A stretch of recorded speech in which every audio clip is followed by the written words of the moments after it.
In 1504, King Manuel I of Portugal sends a letter to Rome with an unusual request. He wants Pope Julius II, the same pope currently planning to demolish Old Saint Peter's and commission the Sistine Chapel ceiling, to do something no pontiff has done before. Manuel wants the Vatican to officially recognize that Portugal has its own angel, not a patron saint, not a symbolic protector, but an actual celestial being assigned specifically to Portuguese affairs. And remarkably, Julius II says yes. Portugal becomes the only nation in Christian history with a papal decree confirming it has a dedicated guardian angel. Every other country gets patron saints, human beings who once walked the earth, died, and were elevated.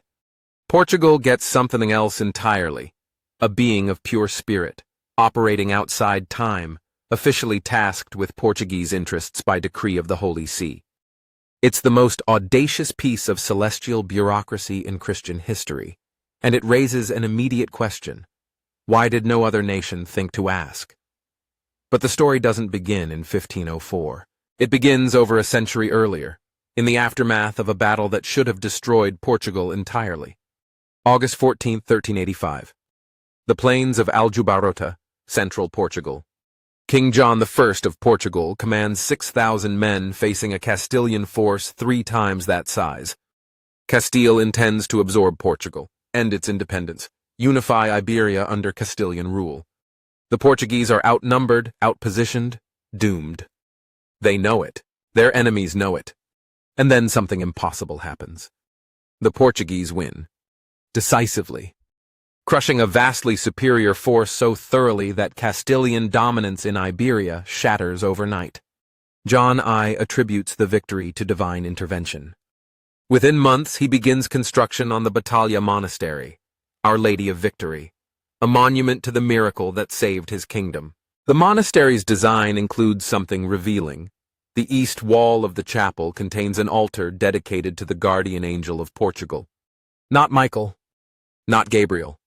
The guardian angel of Portugal specifically. By 1386, Portugal already believes it has celestial representation. The 1504 papal decree doesn't create this cult.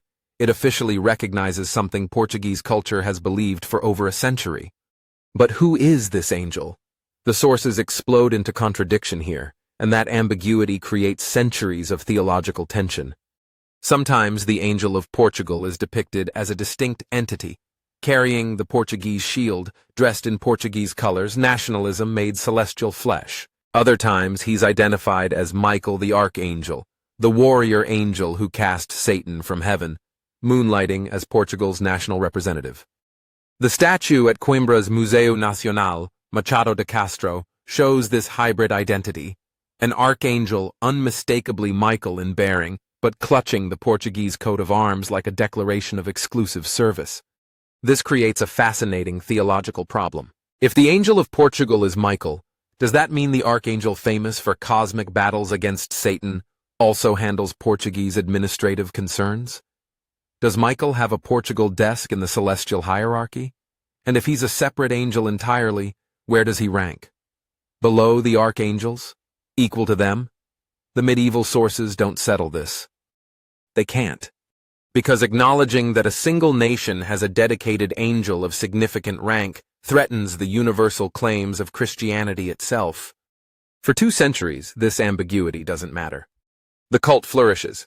Portuguese explorers carry devotion to the guardian angel across their empire: Brazil, Africa, India, Macau.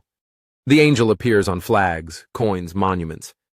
He becomes inseparable from Portuguese identity, the spiritual guarantor of Portugal's unlikely survival as an independent nation surrounded by larger powers. The feast day on June 10th becomes a moment of national and religious convergence, Portugal celebrating itself by celebrating its angel.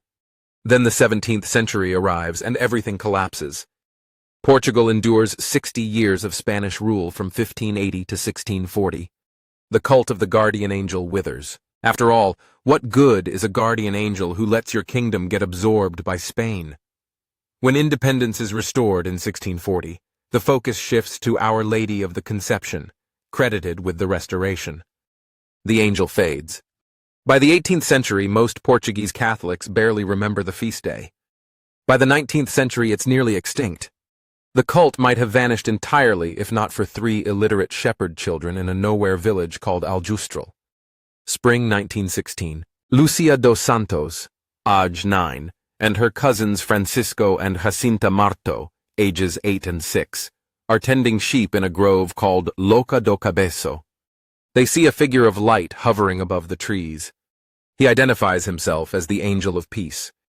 The children are terrified. The angel teaches them a prayer. My God, I believe, I adore, I hope, and I love you, and vanishes. He returns twice more over the following months. The second time, he tells them to offer prayers and sacrifices for sinners. The third time, he appears holding a chalice with a host suspended above it, dripping blood into the cup. He gives Lucia the host, gives the chalice to Francisco and Jacinta, and says, "Take and drink the body and blood of Jesus Christ, horribly outraged by ungrateful men."